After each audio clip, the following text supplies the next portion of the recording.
नमस्कार साथियों, एक बार आप सभी का फिर से बहुत बहुत स्वागत है आप सभी के अपने YouTube चैनल डीआर गुरुजी पर। तो चलिए साथियों, स्टार्ट करते हैं आज की इस क्लास को, आज के इस सेशन को। अगर आप लोग अभी तक हमारे टेलीग्राम ग्रुप पर नहीं जुड़े हैं, जुड़ जाओ। यहाँ पर आपको जुड़ने पर क्या फायदा मिलेगा, इंपॉर्टेंट जो PDF है, इंपॉर्टेंट जो नोट्स है आपको देखने मिलेंगे। फाइल वाले सेक्शन में आपको 3000 से भी जो है ज्यादा PDF देखने को मिल जाएंगे।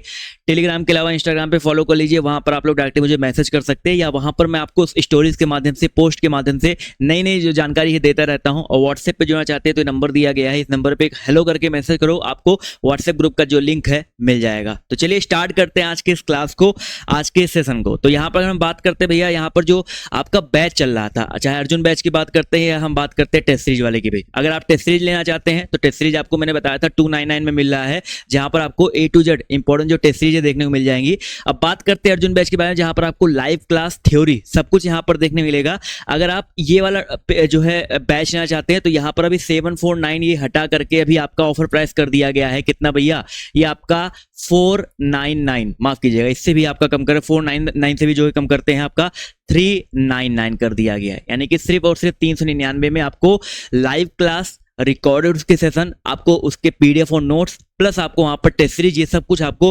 399 में जो है मिलने वाला है। अर्जुन बैच आप लोग इसको जो है ज्वाइन कर सकते हैं। यहाँ पर आपको रीजनिंग का जो टेस्ट सीरीज नहीं चल रहा था, रीजनिंग के भी अलग से PDF जो है प्रोवाइड कर दिए जाएंगे, उसके लिए भी परेशान मत होइए। कैसे जुड़ना है, डीआर गुरुजी ऑफिशियल ऐप है, इसको डाउनलोड करके इसको ओपन करना है। ओपन करने के बाद क्या करना भैया, आपको यहाँ पर पेड कोर्स में जाना है, वहां पर आपको अर्जुन बैच दिख जाएगा। जैसे आप पेड कोर्स में जाएंगे, ज्वाइन का ऑप्शन आता है, ज्वाइन पे क्लिक करो। ज्वाइन पे जैसे क्लिक करेंगे आपके सामने यहाँ पर आपका नंबर लिखा होगा, फिर यहाँ सबमिट करने का ऑप्शन हो। सबमिट करेंगे तो आपके मोबाइल पर, आपके व्हाट्सएप पर या आपके मैसेज में एक लिंक चला जाएगा पेमेंट का। आप इस पे क्लिक करके गूगल पे, फोन पे, पेटीएम जो भी चलाते हैं उससे पेमेंट कर सकते हैं। और पेमेंट करने के बाद आपको सिंपली दोबारा अपने ऐप में जाना है, वहां पर आपको यहाँ पर परचेज सेक्शन दिखेगा, इसमें आपको आपका जो बैच है देखने को मिल जाएगा। ठीक है, और जो लोग परेशान थे रीजनिंग टेस्ट सीरीज के लिए, रीजनिंग वाला जो है क्वेश्चन पूरा ओपन होकर नहीं आ रहा है, तो उनके लिए भी जो सॉल्यूशन निकाल दिया गया है, आपको वहां पर जो है क्या देखने को मिल जाएगा, आपको वहां पर देखने को मिल जाएगा पूरा का पूरा जो है टेस्ट सीरीज का PDF। ठीक है, तो वो आप लोग जो है PDF के माध्यम से देख सकते हैं, जहां पर आपको उसका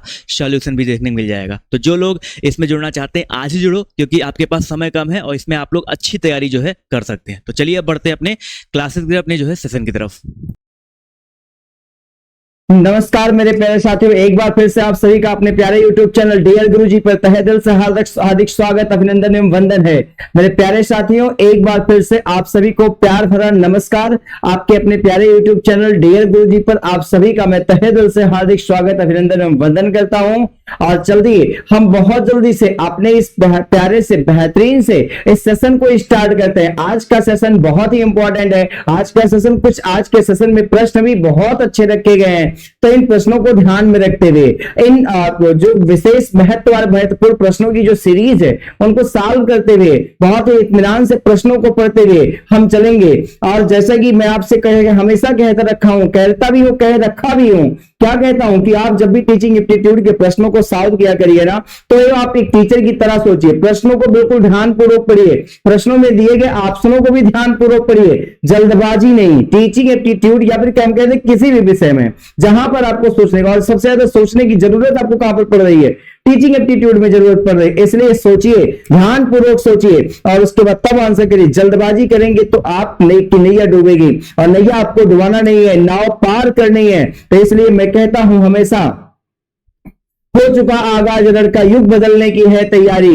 हो चुका आगाज लड़का, युग बदलने की है तैयारी। जीत उसी की होती है, संघर्ष जिसका रहता है जारी। जीत उसी की होती है, संघर्ष जिसका रहता है जारी। तो आपको संघर्ष करते रहना है, आपको बिल्कुल मेहनतें करती रहनी है और लगातार चीजों को जीतना है, मेहनत करना है। आइए चलते हैं, शुरू करते हैं अपने इस प्यारे से क्लास को। कह रहा है, पहला क्वेश्चन आपसे कह रहा है, और इंग्लिश मीडियम वाले जितने लोग अपने क्वेश्चनों को बिल्कुल पढ़ते रहेंगे, आंसर देते रहेंगे। पहले क्वेश्चन की हम बारी यहां पर लेके चलते। पहला क्वेश्चन है, आपसे कह रहा है, शिक्षकों को अपने छात्रों की त्रुटियों का अध्ययन करना चाहिए। एक शिक्षक को अपने अध्यापकों की, कह रहा है एक शिक्षक को अपने छात्रों की, एक शिक्षक को अपने छात्रों की त्रुटियों का अध्ययन करना चाहिए। वे प्रायः संकेत करती है, किधर संकेत करती है, कैसे, मतलब अपने छात्रों की त्रुटियों को कैसे वो अध्ययन करें, ये किधर से कैसे उनका अध्ययन करना चाहिए, किस माध्यम से, व्हाट इज द वे, वो कौन सा तरीका होगा कि हाँ बच्चों की त्रुटियों को बार बार मतलब ध्यान में रखें, अध्ययन करें। तो कह रहा है अलग अलग पाठचर्याओं की परिचर्या की आवश्यकता की ओर, उनके ज्ञान की सीमा की ओर हम अगर ध्यान दें, तब आवश्यक उपचारात्मक रणनीतियों की ओर। बिल्कुल यहां पर तीसरा वाला ऑप्शन बिल्कुल सही कह रहा है, योग्यता समग्र हेतु पथ प्रदर्शन की ओर नहीं, उतना सही नहीं है जितना तीसरा सही कह रहा है। तीसरा सही क्यों होगा? क्योंकि अगर बच्चे बार बार गलती कर रहे हैं तो हमें अध्ययन करना चाहिए कि कौन सी ऐसी आवश्यक उपचारात्मक विधि हम अपना लें, कौन सी ऐसी प्रक्रिया हम अपना लें, कौन से ऐसे टेक्निक हम अपना लें कि बच्चे क्या ना करें, गलतियां ना करें। तो इसलिए क्या हो जाएगा, आवश्यक उपचारात्मक रणनीतियों की और हमें संकेत करती है कि हमें आवश्यक उपचारात्मक रणनीतियों को अपनाना चाहिए जिससे छात्र गलती ना करें। बिल्कुल सही कह रहा है, टुवर्ड्स नेसेसरी थेरेप्टिक स्ट्रेटेजिक, यहां स्ट्रेटेजीज बिल्कुल इसको लाना चाहिए। अगले क्वेश्चन की ओर चलते हैं। अगला क्वेश्चन आपसे कहेगा, देखिए इसके पहले आंसर को चेक कर लेते हैं, बिल्कुल सही होगा जहां तक देखेंगे, चेक कर लेंगे। यहां पर तीसरा बिल्कुल सही है, टुवर्ड्स नेसेसरी थेरेप्टिक स्ट्रेटेजीज। चलिए हम बात करते हैं अगले क्वेश्चन की। 97 नंबर क्वेश्चन आपसे क्या कह रहा है, सीमा। एक लड़की का नाम है सीमा, दर पाठ को, मान लीजिए कोई पाठ पढ़ती है, बहुत तीव्र गति से सीखती है, मतलब कोई एक पाठ दर पाठ है, ऐसा औसत जो होता है एवरेज, उस लेसन को यानी कि एवरेज वाले चैप्टर को बहुत तीव्र गति से सीख लेती है। सीमा नाम की लड़की एवरेज वाले चैप्टर को बहुत क्या कर लेती है, क्या कर लेती है, बहुत तेजी के साथ सीखती है, बहुत कोई लेसन है कोई सीख लेती है। लेकिन एक लड़की का नाम लीना है, को उन्हें सीखने में अधिक समय लगता है, मतलब उसी चीज को उसको सीखने में ज्यादा समय लगता है। सोचिएगा ध्यान से। फिर इसके बाद कह रहे, यह विकासात्मक सिद्धांत को दर्शाता है, अंतर संबंधों को, निरंतरता को, सामान्य से विशेष की और वैयक्तिक अंतरों को। तो मैं आपको बताऊं, देखिएगा क्लास में बहुत सारे बच्चे होते हैं, अब कई सारे बच्चे क्या होते हैं, एक बार में सीख जाते हैं, कुछ बच्चे होते हैं उनको कई बार समझाना पड़ता है। तो ये क्या है, उनका अपना एक वैयक्तिक अंतर है। कोई बच्चे कमजोर होते हैं, कोई बच्चे बहुत ही तीव्र कुशाग्र बुद्धि के होते हैं, ये बात होती है ना। यानी कि वो कौन सा अंतर नजर आ रहा है, अंतर संबंधों का यहाँ पर तो हम बात करते हैं, लेकिन वहां पर कहीं ना कहीं वो वैयक्तिक है।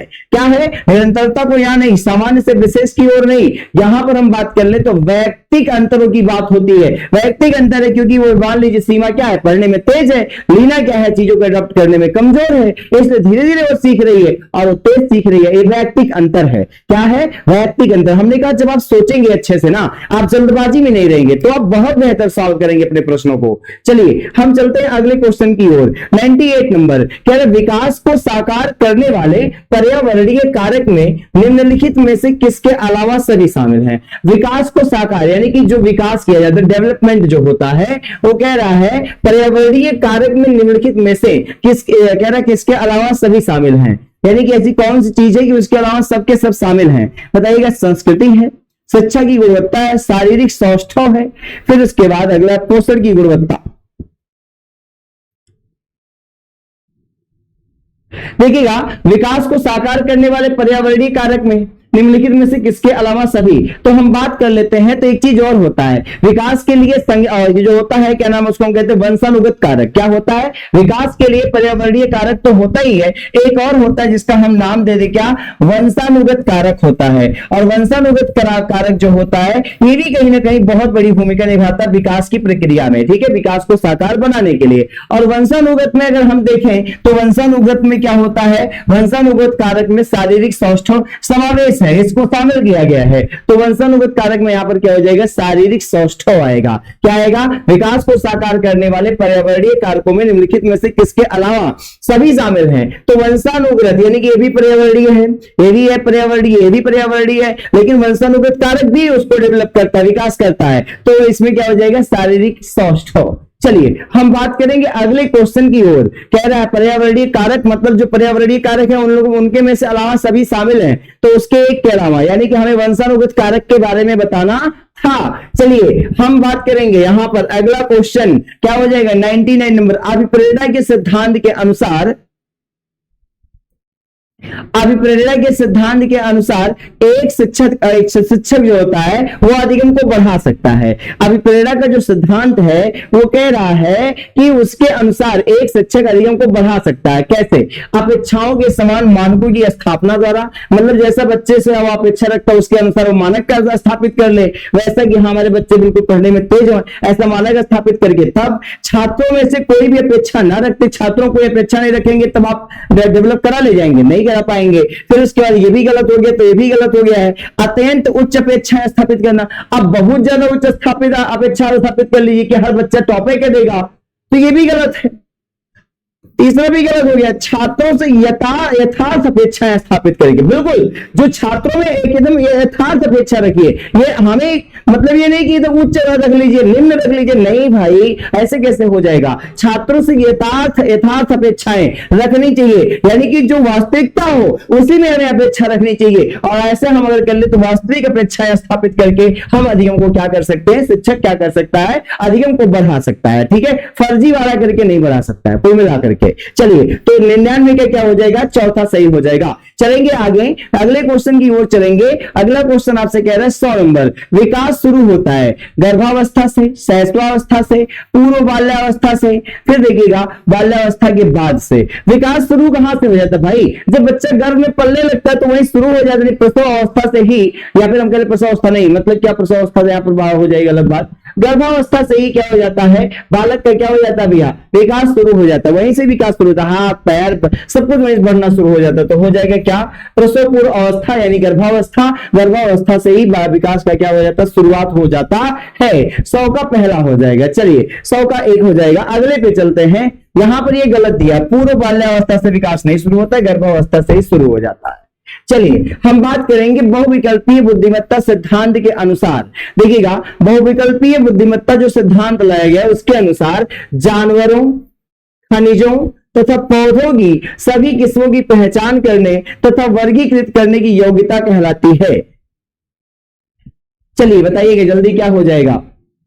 अगर आप जानवरों से ज्यादा लगा रख रहे हैं, खनिजों से, पौधों से, तो आप किधर जा रहे हैं बताइए, भाषागत पे जा रहे हैं, गलत बात है। स्थानिक बुद्धिमत्ता पर जा रहे हैं, नहीं भाई, तार्किक गणितीय बुद्धिमत्ता कर रहे हैं। जब आप जानवर के ज्यादा तरफ रुझान रख रहे हैं, खनिजों के प्रति ज्यादा रुझान रख रहे हैं, पौधों के प्रति ज्यादा रुझान रख रहे हैं, सब प्राकृतिक चीजें हैं, तो प्रकृति बुद्धिमत्ता की ओर आप आगे बढ़ रहे हैं ना। क्या 101 का क्या हो जाएगा, 1 सही हो जाएगा। क्या सही हो जाएगा, 101 का 1 सही हो जाएगा, बिल्कुल सही होगा। चलिए आगे चलते हैं अगले क्वेश्चन की ओर। अगला क्वेश्चन आप देखेंगे 1 से 2, लोगों का बहुभाग औसत है। ये लोग मतलब जो बहुत सारे लोग होते हैं दुनिया में, उन लोगों का मतलब एक जो औसत है वो बहुभाग है, बुद्धिमान है, मतलब फिर उसके बाद और कुछ बहुत मंद बुद्धि के, मतलब वो कोई औसत है, कुछ लोग बुद्धिमान हैं, कुछ लोग बहुत मंद बुद्धि के हैं। यह कथन स्थापित सिद्धांत पर आधारित है। चलिए बताइएगा यह किस सिद्धांत पर आधारित है, बताइए जल्दी से बताइएगा।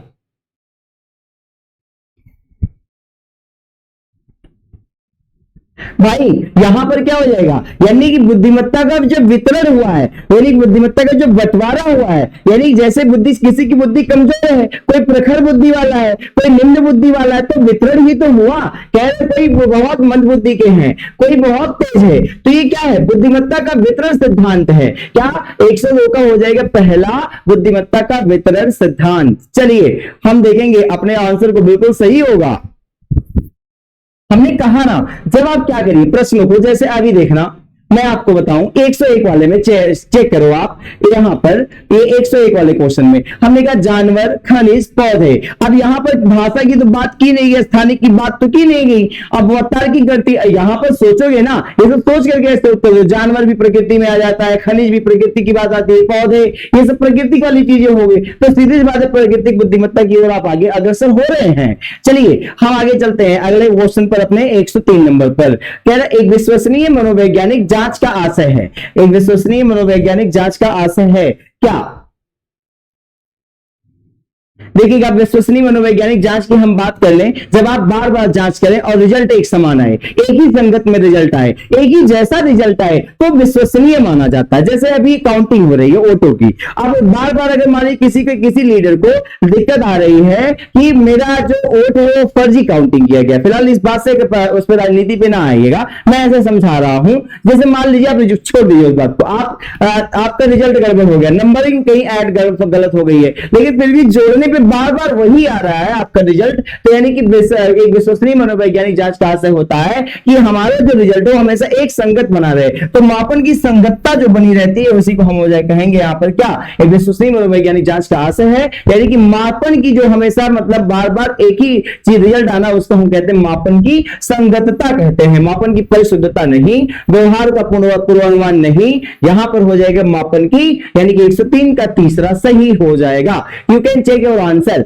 चलिए हम बार बार अगले, यानी कि बार बार रिजल्ट एक आए, संगत जैसा बना रहे, समानता बनी रहे। कह रहे मानव व्यक्तित्व परिणाम है किसका, 104 में, 104 में कह रहा है मानव व्यक्तित्व परिणाम है किसका, अनुवांशिकता और वातावरण की अंतःक्रिया का, केवल वातावरण का, केवल अनुवांशिकता का, पालन पोषण और शिक्षा का। बताइए 104 में क्या करेंगे आप। 104 में भाई मानव व्यक्तित्व जो परिणाम है, जो मानव का व्यक्तित्व बनता है, निखरता है, आगे चल मतलब अपने व्यक्तित्व बनाता रहता है, तो ये अनुवांशिकता की भी देन होती है और वातावरण की भी देन होती है। तो इसलिए पहला, इसमें बहुत ज्यादा दिमाग नहीं लगाना है। यहां पर वैसे ही कह रहे मानव व्यक्तित्व का जो परिणाम होता है, कोई व्यक्ति जो बनता है कुछ ना कुछ उसकी अनुवांशिक चीजें होती हैं और कुछ ना कुछ वो वातावरण से सीख करके उसका व्यक्तित्व निखरता है, बनता है, दुष्ट होगा, अच्छा होगा, सामाजिक होगा, नेता होगा, ये सारी चीजें वहीं से होती है ना। तो यहां पर हो जाएगा 104 का पहला। चलिए आज चेक कर सकते हैं अपने आंसर को भी। चलिए देखेंगे अगले प्रश्न की ओर चलेंगे। अगला प्रश्न, हमने कहा मेरे शेर शेरनियों, मेरे शेर शेरनियों, मैं आपसे बार बार कहता हूं जल्दबाजी में ना रहिए, आप सारे प्रश्नों को आराम से, हर प्रश्न को अच्छे सॉल्व करोगे। चलिए 105 कह रहे शिक्षण अधिगम प्रक्रिया में व्यक्तिगत रूप से ध्यान देना महत्वपूर्ण है। शिक्षण अधिगम प्रक्रिया में व्यक्तिगत यानी कि अपने आप से ध्यान देना महत्वपूर्ण है, क्योंकि शिक्षक प्रशिक्षण कार्यक्रमों में ऐसा ही बताया गया। अच्छा, इसलिए ध्यान देंगे क्योंकि शिक्षक प्रशिक्षण कार्यक्रम में ऐसा बताया गया है। इससे प्रत्येक शिक्षार्थी को अनुशासित करने के लिए शिक्षकों को बेहतर अवसर मिलता है। इसलिए ध्यान देना चाहिए। बच्चों की विकास दर भिन्न होती है और वे भिन्न तरीकों से सीख सकते हैं। अच्छा, इसलिए शिक्षार्थी हमेशा समूह से ही बेहतर सीखते हैं। 105 में क्या सही करने वाले हैं। चलिए होता क्या है भैया, शिक्षण अधिगम प्रक्रिया में हमें व्यक्तिगत रूप से ध्यान देना बहुत जरूरी है। क्यों? क्योंकि बच्चों की जो विकास दर होती है, मैं बार बार आपसे कह रहा हूं विकास दर बहुत अलग अलग होती है। जैसे भी मीना और वो अलग क्वेश्चन आया था, वो तेज सीखती है, जल्दी सीखती है, तो विकास दर जो होती है वो अलग अलग होती है और उन्हें भिन्न भिन्न तरीकों से वे सीख सकते हैं। तो इसलिए हमें इस पर विशेष ध्यान देना चाहिए। 105 का क्या हो जाएगा, तीसरा सही हो जाएगा। क्या हो जाएगा, तीसरा सही हो जाएगा। नेक्स्ट की ओर चलते हैं, नेक्स्ट की ओर चलेंगे। अगला क्वेश्चन कह रहा है 106 प्रायः शिक्षार्थियों की त्रुटियां की त्रुटियां की संकेत करती हैं कि वो संकेत करती हैं किधर, यांत्रिक अभ्यास की आवश्यकता, सीखने की अनुपस्थिति, शिक्षार्थियों के सामाजिक आर्थिक स्तर वे कैसे सीखते। देखिएगा प्रायः शिक्षार्थियों की त्रुटियां इस ओर संकेत करती हैं कि वो सीखते कैसे हैं। बिल्कुल सही बात होगी, वे सीखते कैसे हैं इस बात पर निर्भर होता है। ये वे बच्चा सीखता कैसे है इस बात पर उसकी त्रुटियां निर्भर करती हैं। चलिए तो 106 का चौथा। नेक्स्ट क्वेश्चन पे चलेंगे। नेक्स्ट क्वेश्चन आपसे कह रहा है, यहां पर वैसे ऑप्शन गलत दिए गए। यांत्रिक अभ्यास की आवश्यकता है कि और संकेत करती है, नहीं। यहां पर वे कैसे सीखते हैं इस पर निर्भर करता है। बिल्कुल ये सही हो जाएगा। 106 का 4। चलिए हम आगे बात करेंगे 107 में। निम्नलिखित में से कौन सा सीखने का क्षेत्र है। निम्नलिखित में से यहां पर सीखने के क्षेत्र दिए गए भावात्मक, आध्यात्मिक, व्यावसायिक, अनुभविक। बताइए 107 में क्या हो सकता है, क्या हो सकता है। कह रहा है निम्नलिखित में से कौन सा सीखने का क्षेत्र है। भावात्मक क्षेत्र सीखने का क्षेत्र में आता है। बिल्कुल सही हो जाएगा। यानी कि हम क्या कहते हैं, भावात्मक होकर के बिल्कुल क्या कहते हैं, भावात्मक क्षेत्र से माध्यम से हम क्या कहते हैं, सीखने के क्षेत्र में इसको शामिल किया गया। हम सीखते हैं, जब हमारे मन में भाव आता है चीजों को सीखने का, तभी तो सीखते हैं ना। यहां पर क्या हो जाएगा, भावात्मक हो जाएगा। चलिए पहला हो जाएगा आपका यहां पर। You can check your answer. चलिए आगे चलते हैं। 108 जब बच्चा कार्य करते हुए ऊबने लगता है। अच्छा दिमाग लगाओ, कह रहा है जब बच्चा कार्य करते हुए ऊबने लगता है, तो यह इस बात का संकेत है कि, देखिएगा आप ही को अगर हम ही लोगों में एक ही टीचर बार बार सारे सब्जेक्ट पढ़ाते तो आप उबने लगेंगे कि नहीं लगेंगे, उबने लगेंगे ना, है ना। अगर कहीं पर बोर्ड पे लिख करके या फिर कैसे भी लगातार कोई, यानी कि अगर हम ये कह दें तो कि बच्चा बुद्धिमान नहीं है, गलत, बच्चे में सीखने की योग्यता नहीं है, ये भी गलत है।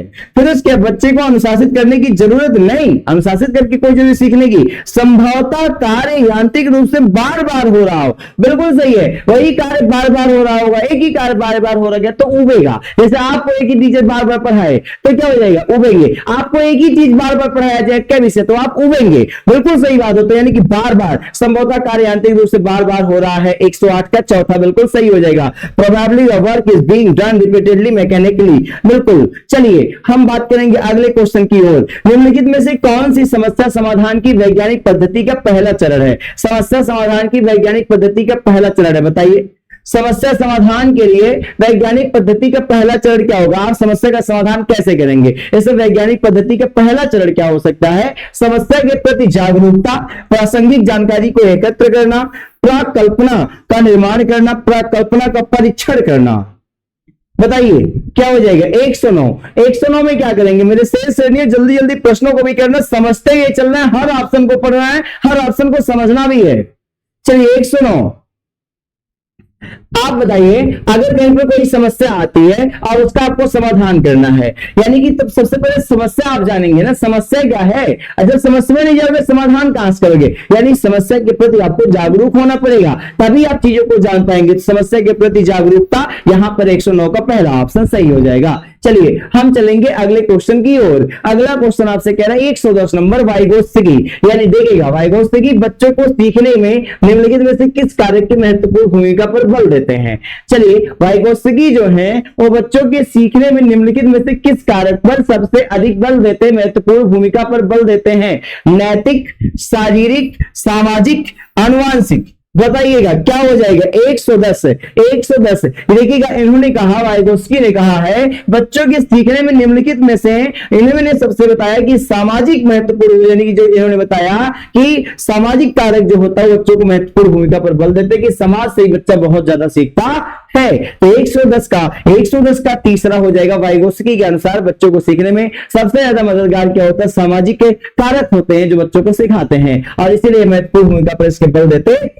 110 का तीसरा, you can check your answer, सामाजिक।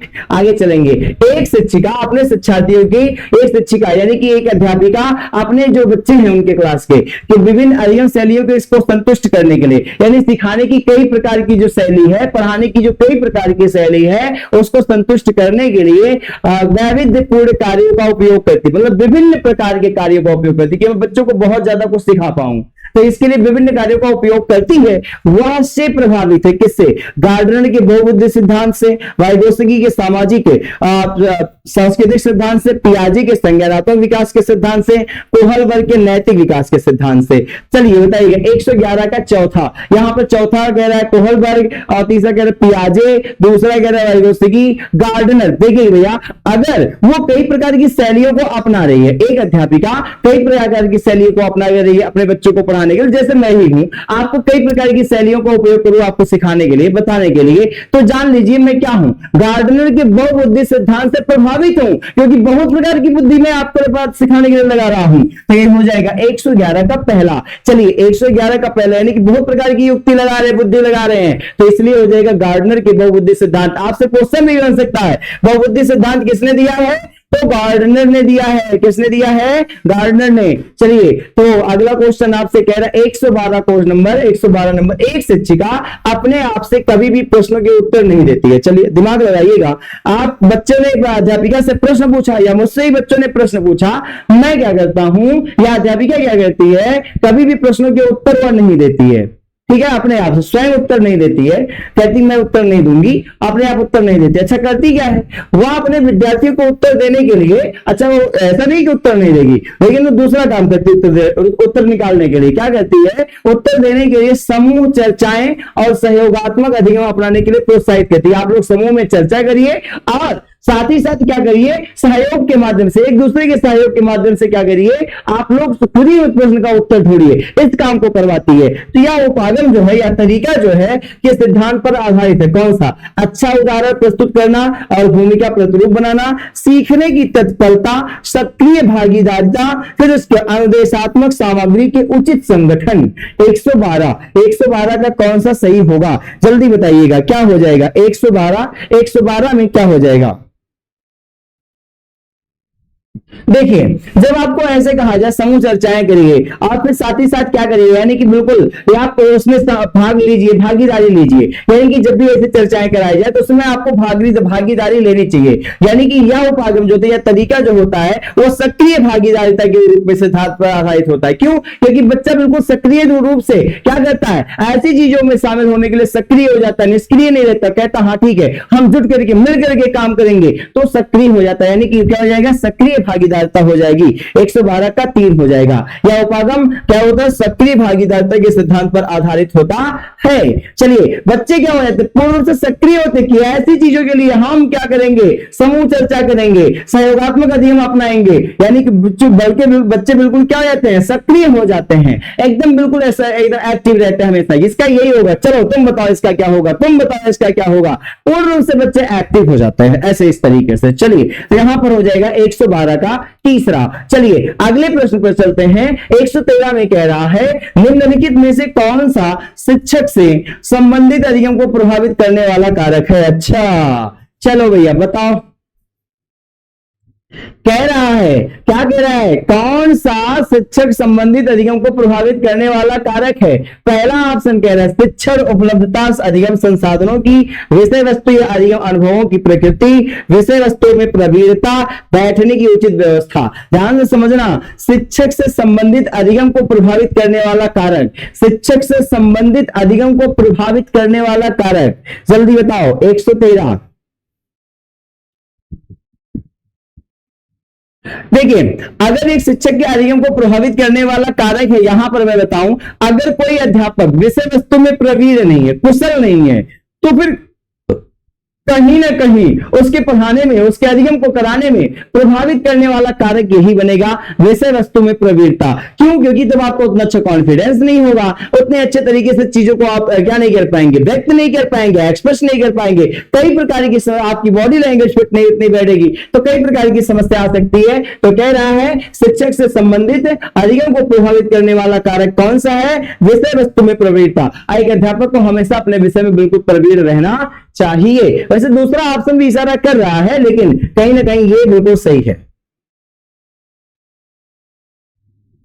चलिए आगे चलेंगे। कह रहे राज्य स्तर की एकल गायन प्रतियोगिता के लिए विद्यार्थियों को तैयार करते समय एक विद्यालय की लड़कियों को वरीयता देता है, यह दर्शाता है। अच्छा, मतलब राज्य स्तर की गायन प्रतियोगिता होने वाली एकल गायन प्रतियोगिता में विद्यार्थियों को तैयार करते समय क्या होता है, उसमें छात्रों को मतलब बालकों को ध्यान नहीं दिया जाता है, खास करके उस विद्यालय की लड़कियों को ही वरीयता दी जाती है।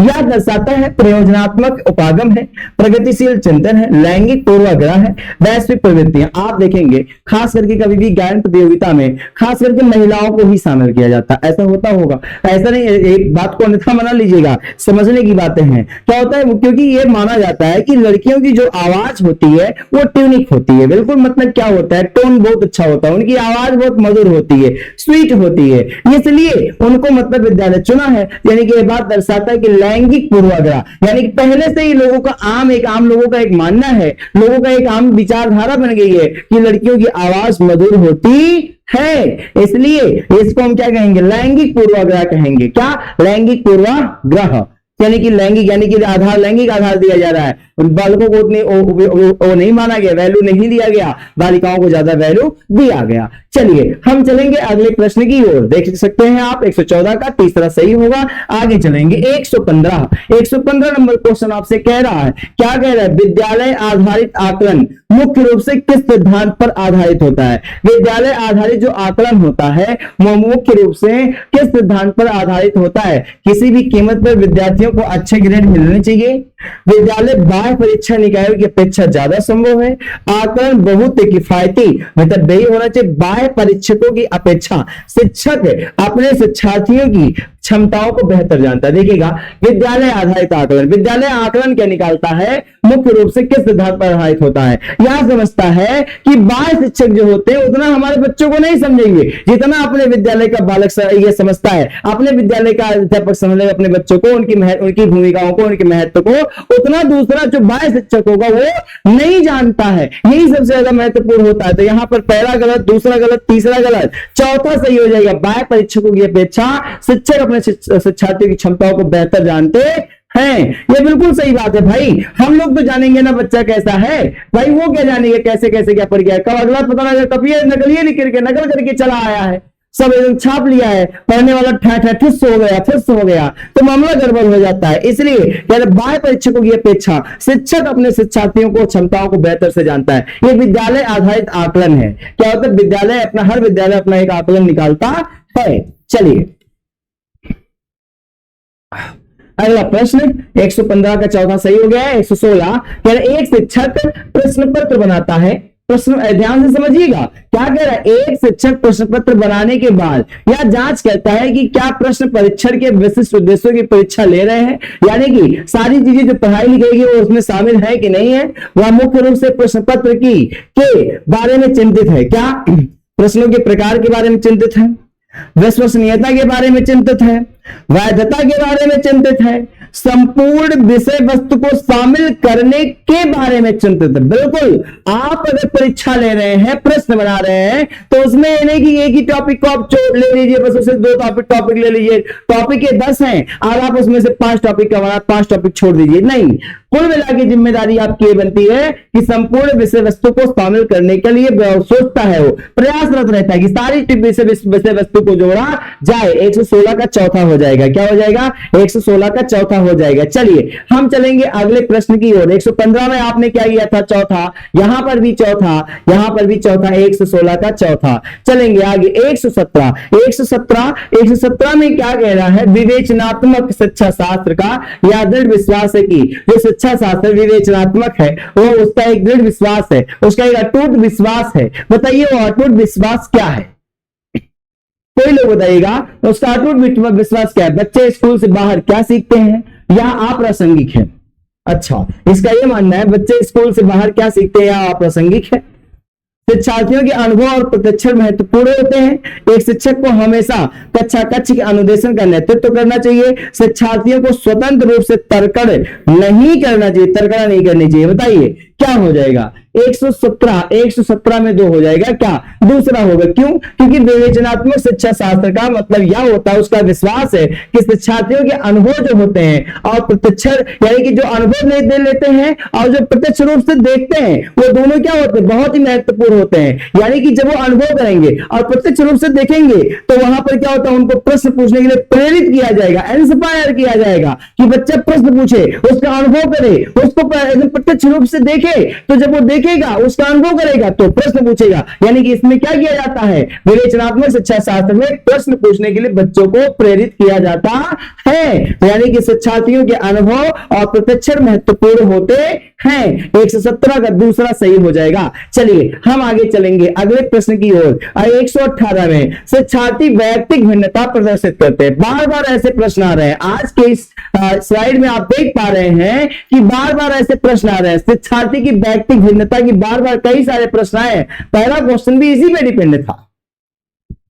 अतः शिक्षक को क्या करना है, कठोर अनुशासन सुनिश्चित करना चाहिए। ओहो, आंसर दिख गया है। चलिए ठीक है, जो दिख गया है तो फिर इसको सॉल्व कर लेते हैं। ऐसे ही सीखने के विविध अनुभवों को उपलब्ध कराना चाहिए। भैया जब शिक्षार्थी के वैयक्तिक भिन्नता, जैसे भी कहा था ना कि एक मैडम है, मैडम क्या कहती है, कई प्रकार के बच्चों को सिखाने के लिए तरीके अपनाती हैं। तो क्या है, यानी बहु शिक्षा सिद्धांत उस पर मतलब वो अध्ययन करी भी है ना, बताया गया था। तो यानी कि सीखने की विविध अनुभवों को उपलब्ध कराना चाहिए। शिक्षार्थी व्यक्ति भिन्नता प्रदर्शित करते हैं, यानी कि वो अलग अलग तरीके से सीखते हैं। कोई कमजोर है, कोई प्रखर बुद्धि वाला है, तो ऐसा, इसलिए सीखने के विविध अनुभवों को उपलब्ध कराना चाहिए। चलिए हो जाएगा 118 का चौथा। 119 नंबर कह रहा मानव विकास के क्षेत्रों में विभाजित किया जाता है। कह रहा जो है संवेगात्मक, संज्ञानात्मक, आध्यात्मिक और सामाजिक, मनोवैज्ञानिक, संज्ञानात्मक और यहाँ पर संवेगात्मक और शारीरिक। मानव विकास के क्षेत्रों में विभाजित किया जाता है जो है, क्या क्या चीजें हैं भैया, जल्दी बताइएगा।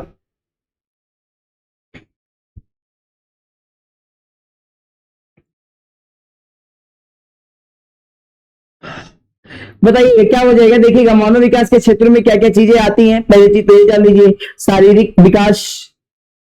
मानव विकास की चीजों में हम बात कर ले, पहला क्या होता है, शारीरिक विकास।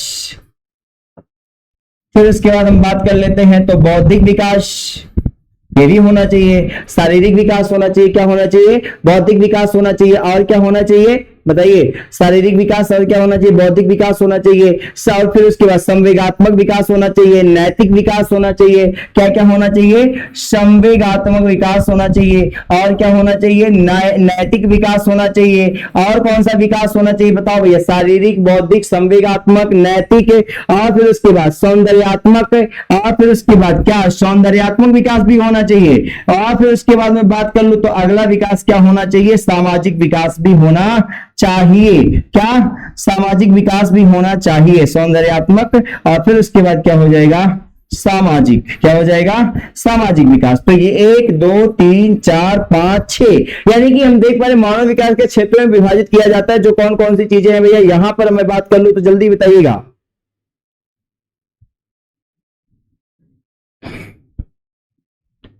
जल्दी बताइए, 119 में क्या हो जाएगा भैया, शारीरिक, आप देख पा रहे हैं। फिर उसके बाद शारीरिक और समय बात किया गया है, शारीरिक नहीं है। फिर उसके बाद अगर मैं बात कर लूं तो आध्यात्मिक इसमें कहा नहीं गया है, इस वाले में शारीरिक था। फिर यहां पर संज्ञानात्मक कहा गया है।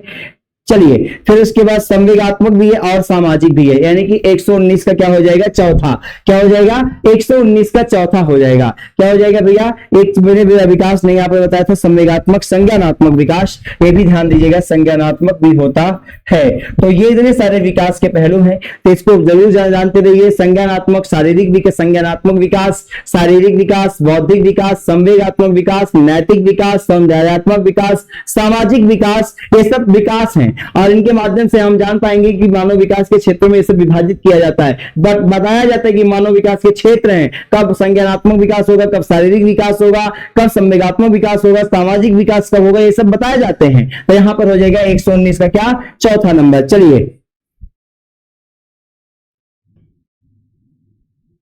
अच्छा बताइएगा, बहुबुद्धि सिद्धांत किसका है, बहुबुद्धि सिद्धांत किसका, मुझे बता दीजिएगा, बहुबुद्धि सिद्धांत किसका है। बहुबुद्धि सिद्धांत अभी मैंने बताया था, अध्यात्म के कई सारे बुद्धि का प्रयोग करती हुआ किस बुद्धि से प्रभावित है, बहुबुद्धि सिद्धांत से प्रभावित है, बहुबुद्धि सिद्धांत। तो बहुबुद्धि सिद्धांत किसका है, मैंने बताया था गार्डनर का है, किसका है, गार्डनर का बहुबुद्धि सिद्धांत है। उन्होंने कुल कितनी प्रकार की बुद्धि बताई है, 7 प्रकार की बुद्धियां बताई हैं। गार्डनर ने कुल कितनी, 7 प्रकार की बुद्धियां बताई है। 120 नंबर, 120 नंबर, यहां पर 119 का चौथा सही हो जाएगा। 120 से कह रहा शिक्षा के संदर्भ में सामाजिकरण से तात्पर्य है, शिक्षा के संदर्भ में सामाजिकरण से तात्पर्य क्या है बताइए, समाज बड़ों का सम्मान करना, समाज वातावरण में अनुकूलन और समायोजन। देखिएगा, समाज का मतलब होता है, सामाजिकरण का मतलब ये होता है कि आप जो माहौल है, जो वातावरण है, उसमें ढल जाइए और उसी को समायोजित कर लीजिए, अर्थात हो जाएगा सामाजिक वातावरण में अनुकूलन और समायोजन करना ही क्या कहलाता है, सामाजिकरण कहलाता है। चलिए 120, आगे चलते, और भी अच्छे अच्छे प्रश्नों को आपके लिए बिल्कुल लेकर के आए हैं। अगला क्वेश्चन कह रहा है, किसका मानना है कि किसी की तरफ मदद का हाथ बढ़ाने और वंचित युवाओं को एक बेहतर बचपन, एक उज्जवल भविष्य का मौका देने के लिए कोई भी जल्दी या देर नहीं होता है। ये कौन से व्यक्ति हैं, देखिएगा, किसका मानना है कि किसी की तरफ मदद का हाथ बढ़ाइए। इन्होंने मतलब कोई व्यक्ति है, वो कह रहे हैं कि किसी की तरफ मदद के लिए हाथ बढ़ाइए और जो वंचित युवा हैं उनको एक बेहतर बचपन और एक उज्जवल भविष्य का मौका देने के लिए कभी भी जल्दी या देर नहीं होता, जब भी शुरू कर ले, जब जागो तभी सवेरा। एक इसका कथन है, बताइएगा, जॉन डोनाल्डसन का है, बर्नार्डो का है, जेम्स का है, पराउट का है। चलिए बताइएगा क्या हो जाएगा, किसके अनुसार।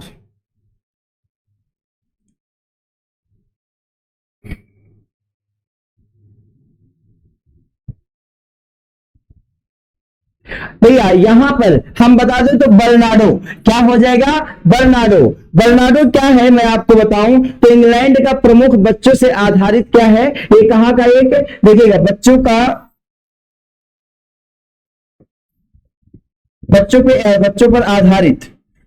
पर आधारित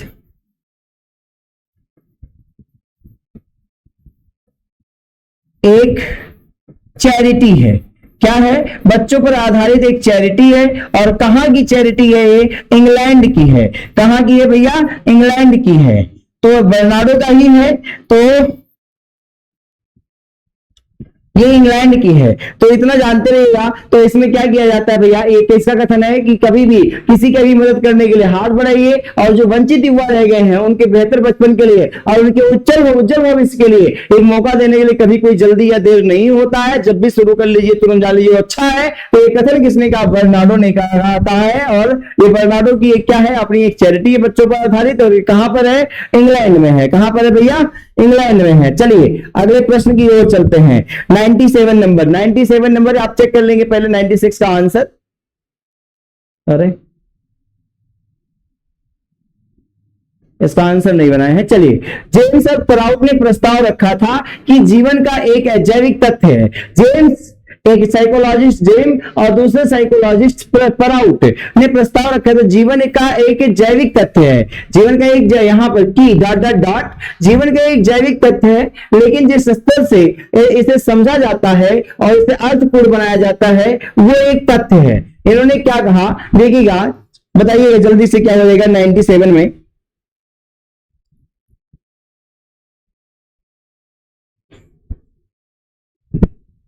देखिए जेम्स और प्राउड ने बताया है, इन्होंने बताया कि अपरिपक्वता जो होती है वो जीवन की एक जैविकीय तथ्य है। अपरिपक्वता जो बच्चों में आती है, ये किसी में भी अगर अपरिपक्व है तो जीवन की एक जैविकीय तथ्य माना जाता है। तो यहां पर हम बात कर लें, यानी कि जीवन बचपन की जो अपरिपक्वता है वो, और उसके बाद यानी कि क्या हो जाएगा, जेम्स और प्राउड ने प्रस्ताव रखा था कि अपरिपक्वता जीवन का एक जैविक तथ्य है। ये दोनों लोगों ने कहा अपरिपक्वता जो बचपन में होता है वो जीवन का एक जैविक तथ्य है, लेकिन जिस तरीके से इसे समझा जाता है और इसे अर्थपूर्ण बनाया जाता है वो संस्कृति का एक तथ्य है। हमारी जो संस्कृति है उसका एक क्या है, तथ्य है। इसलिए क्या हो जाएगा 97 का क्या हो जाएगा, तीसरा सही हो जाएगा। चलिए फिर नया पर आंसर दिए नहीं है, हमें लगता है इसका आंसर बनाना भूल गए हैं, कोई बात नहीं है, बट आपको आंसर मिलेंगे। क्या होगा, आंसर आपको मिलेगा बिल्कुल एग्जैक्ट सटीक आंसर मिलेगा। तो यहां पर ये दोनों लोगों ने कहा बचपन जो होता है यानी कि सामाजिकरण के लिए बचपन में अपरिपक्वता जो होती है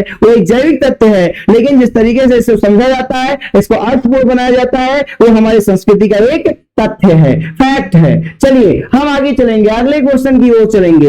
98 नंबर क्वेश्चन, एक मिनट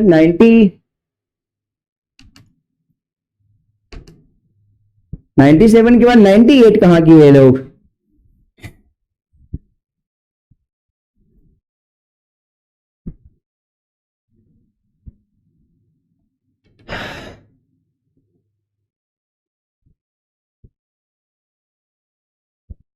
चलिए भैया 99 ही देखते हैं।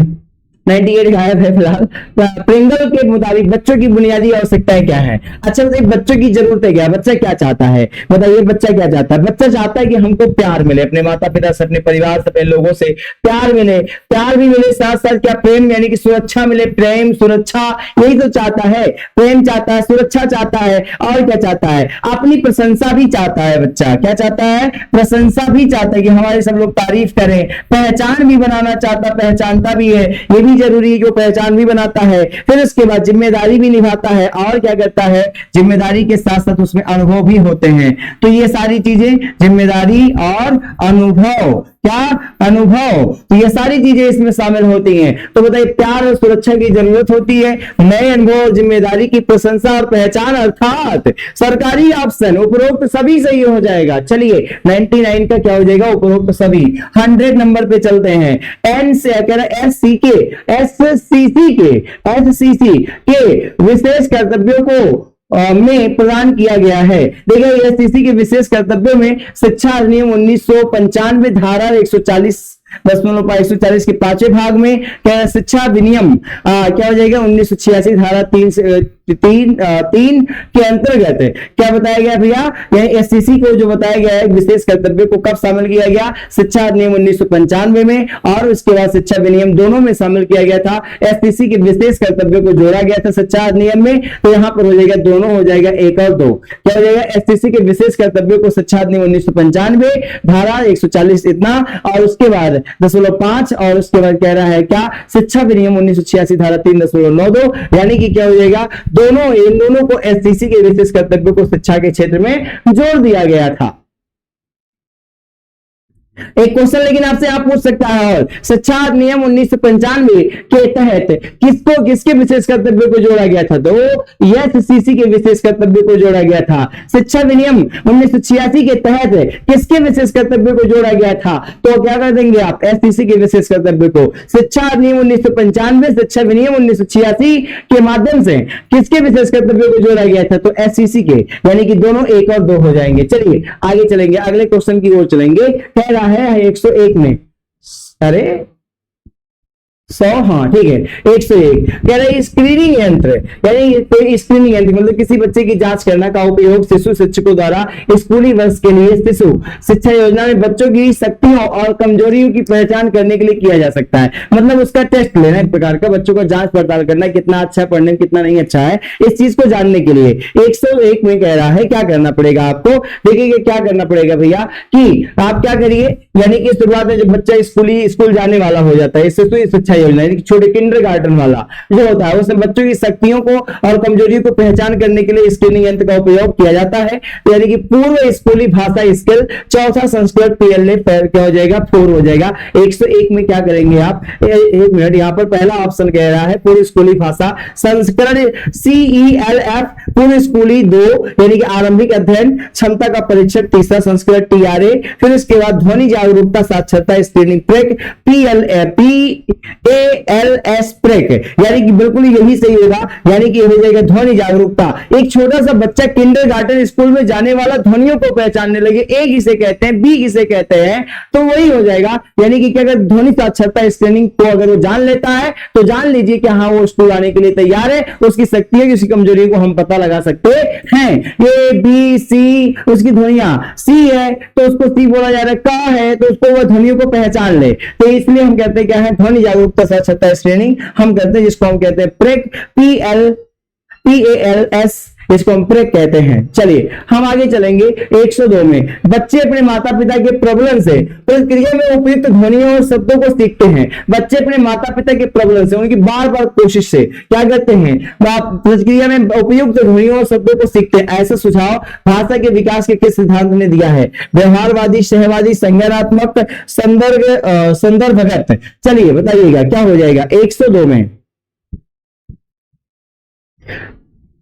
देखिएगा एक व्यक्ति थे जिसका नाम था स्किनर। क्या नाम था? स्किनर। स्किनर ने एक सिद्धांत दिया जिसका नाम क्या है? व्यवहारवादी सिद्धांत। स्किनर ने एक सिद्धांत दिया है जिसका नाम क्या है? व्यवहारवादी सिद्धांत। और इस व्यवहारवादी सिद्धांत में स्किनर ने किस पर ध्यान दिया? सबसे ज्यादा भाषा पर। किस पर ध्यान दिया है? भाषा पर ध्यान दिया है। तो अगर आपसे पूछा जाए बच्चे अपने माता पिता के प्रबलन से प्रतिक्रिया में उपयुक्त ध्वनियों और शब्दों को सीख लेते हैं, ऐसा सुझाव भाषा के किस विकास के सिद्धांत में दिया गया है? तो कहां पर? व्यवहारवादी सिद्धांत में। व्यवहारवादी सिद्धांत किसका है? स्किनर का। स्किनर ने किस बात पर सबसे ज्यादा ध्यान दिया है? तो भाषा पर। किस पे? भाषा का उदय, मतलब कह सकते हैं हम क्या? भाषा का उदय पर इन्होंने ध्यान दिया है। भाषा के उदय पर। किस पर? भाषा के उदय पर ध्यान दिया है। अगले क्वेश्चन की ओर चलते हैं। चलिएगा, बच्चे भाषा अधिग्रहण डिवाइस के साथ पैदा होते हैं। या किसने कहा था? बच्चे जो होते हैं वो भाषा अधिग्रहण डिवाइस यानी कि बोलने वाली चीजें और वो अधिग्रहण करने वाली चीजें को के साथ पैदा होते हैं। चलिए बताइए किसने कहा था? 103 में।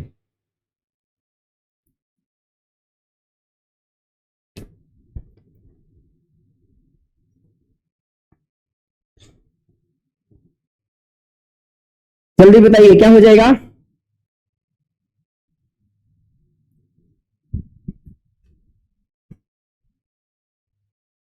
चलिए देखते हैं।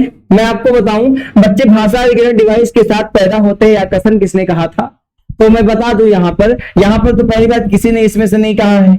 पाइगेट ने नहीं कहा है ना, तो यानी पाइगेट मतलब पियाजे, जीन पियाजे समझिएगा, इन्होंने भी नहीं कहा, इन्होंने भी नहीं कहा, वाइगोत्स्की ने भी नहीं कहा है। नाम है उनका क्या? नाम है उनका क्या? नाम चोमस्की। उनका नाम ही है क्या? नाम चोमस्की। क्या नाम है? नाम चोमस्की। उनका नाम है नाम चोमस्की नाम है, जिन्होंने इस सिद्धांत को बताया है। ये कथन किसने कहा है? नाम चोमस्की ने कहा है। ये कथन किसका है? बच्चे भाषा अधिग्रहण डिवाइस के साथ पैदा होते हैं, ये किसने कहा है? नाम चोमस्की ने कहा है। यहाँ पर कोई ऑप्शन नहीं है सही ही नहीं। अभी आप जब चेक करेंगे यहाँ पर एक भी ऑप्शन बिल्कुल सही। स्किनर ने कहा नहीं है ऐसा कि अधिग्रहण डिवाइस के साथ पैदा होता है। पियाजे ने इसके बारे में बिल्कुल बात ही नहीं करी। वाइगोत्स्की ने थोड़ा बहुत बात बात किया, लेकिन ये तो नहीं कहा कि बच्चा डिवाइस के साथ पैदा होता है। तो ये किसने कहा है? नाम चौमोस्की ने कहा है। किसने कहा है? नाम चौमोस्की ने कहा है। और नाम चौमोस्की का एक क्या है और कहां पर कहा है, मैं ये भी आपको बता दूं कहां पर कहा है। इनका एक सहज ज्ञानवादी सिद्धांत है। क्या इनका एक क्या है? सहज ज्ञानवादी सिद्धांत है। सहज ज्ञानवादी सिद्धांत। और उसी में इन्होंने कहा, अपने सहज ज्ञानवादी सिद्धांत इन्होंने बताया कि बच्चे भाषा अधिग्रहण डिवाइस के साथ पैदा होते हैं। तो कौन कहा है? नाम चौमोस्की। क्या कहां पर कहा है? सहज ज्ञानवादी सिद्धांत में। कहां पर? सहज ज्ञानवादी सिद्धांत में। चलिए जानते रहिएगा, सहज ज्ञानवादी सिद्धांत किसका है? नाम चौमोस्की का है। ये किसने कहा है? बच्चे भाषा अधिग्रहण डिवाइस के साथ पैदा होते हैं। नाम चौमोस्की। चौमोस्की भी मिल सकता है, नाम चौमोस्की भी मिल सकता है। चलिए आगे चलेंगे। 104 देखिएगा, बच्चे का पहला शब्द सबसे अधिक निम्न में से किससे संबंधित है? अमूर्त विचारों से, ठोस वस्तुओं से, समय से, उपरोक्त सभी तो गलत हो जाएगा। वैसे ही ठोस वस्तुओं से भी गलत हो जाएगा। गलत क्यों गलत हो जाएगा? क्योंकि होता क्या है कि बच्चा जो पहला शब्द सीखता है, बोलना, भाषा सीखता है, तो ये बात जो होती है वो मूर्त से आमूर्त की ओर विकसित करता है। किधर? मूर्त से आमूर्त की ओर विकसित करता है। तो जब मूर्त से आमूर्त यानी कि क्या हो जाएगा? आमूर्त विचारों से संबंधित हो जाएगा। क्या हो जाएगा? आमूर्त विचारों से संबंधित हो जाएगा। चलिए तो हो जाएगा यहां पर पहला 104 का 1। क्या दिए हैं इन्होंने? नहीं दिया है आंसर, तो किसी का आ नहीं रहा है। फिलहाल सही बता रहा हूं, कोई एकदम बिल्कुल दिक्कत नहीं है। 101% आंसर आपको सही बताए जा रहे हैं। चलिए आगे करिए। बच्चों के भाषा अध्ययन में एक महत्वपूर्ण भूमिका नहीं निभाता है। बच्चों की भाषा अध्ययन में एक महत्वपूर्ण भूमिका नहीं निभाता। चलो बताओ। ध्वनि संयोजन के अध्ययन नियम, संवाद और मूलक पैटर्न के लिए अध्ययन नियम, वयस्क भाषण की नकल, वयस्क वाक्य संरचना के लिए अध्ययन नियम। चलिए क्या हो जाएगा? अगर देखिएगा, बच्चों के भाषा अध्ययन में एक महत्वपूर्ण भूमिका नहीं निभाता। भाई अगर ध्वनि संयोजन कर लेता तो थोड़ा बहुत भाषण दे सकता है, दे सकता है ना? हाँ। फिर इसको संवाद मूलक पैटर्न के लिए अध्ययन नियम, अगर वो संवाद वाली चीजों को बिल्कुल अपनाता तो थोड़ा बहुत तो स्पीच दे ही लेगा, बिल्कुल दे लेगा। चलिए, लेकिन वयस्क लोग जो भाषण देते हैं वो पता लगता है उसमें, जैसे मैंने बताया था कि स्पीच देने के लिए कभी शुद्ध हिंदी का प्रयोग कर लेंगे तो वो सीख ही नहीं पाएगा।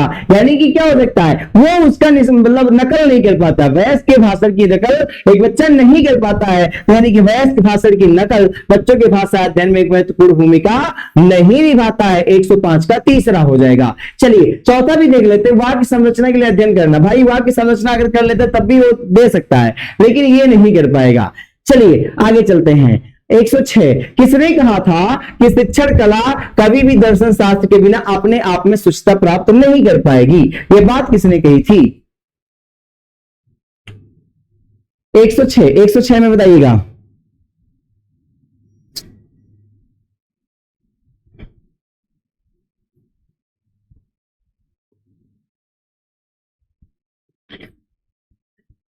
क्या नाम है भैया? ये कौन है? शिक्षण कला कभी भी दर्शन शास्त्र के बिना अपने आप में शुद्धता प्राप्त नहीं कर पाएगा। एम.के. गांधी यानी कि मोहनदास करमचंद गांधी। गलत। फिस्ट बिल्कुल सही है, बिल्कुल सही आंसर होगा। यहां पर इन्होंने कहा था शिक्षण कला कभी भी दर्शन शास्त्र। दर्शन शास्त्र और शिक्षण कला अगर मिल जाए तो जान लीजिए फिस्ट फिस्ट क्या हो जाएंगे? जान देवी गलत, गौतम बुद्ध गलत हो गए, सब के सब। यहाँ पर फिस्ट के अलावा फिस्ट का पूरा नाम क्या था? चलिए मैं बता दूं फिस्ट कौन थे। फिस्ट एक क्या थे? जर्मन दार्शनिक थे। क्या थे? जर्मन दार्शनिक थे। क्या थे भैया? जर्मन दार्शनिक थे। इनका पूरा नाम क्या है फिस्ट का? कोई बता सकता है? John Gottlieb Fichte. क्या नाम था इनका? John Gottlieb. John Gottlieb. John Gottlieb. John Gottlieb Fichte. John Gottlieb Fichte क्या हो जाएगा? जॉन गॉटलिब फिस्ट इनका पूरा नाम है। और ये क्या है? जर्मन के दार्शनिक है। इन्होंने बताया कि शिक्षण कला कभी भी दर्शन शास्त्र के बिना अपने आप में शुद्धता प्राप्त नहीं कर पाएगी।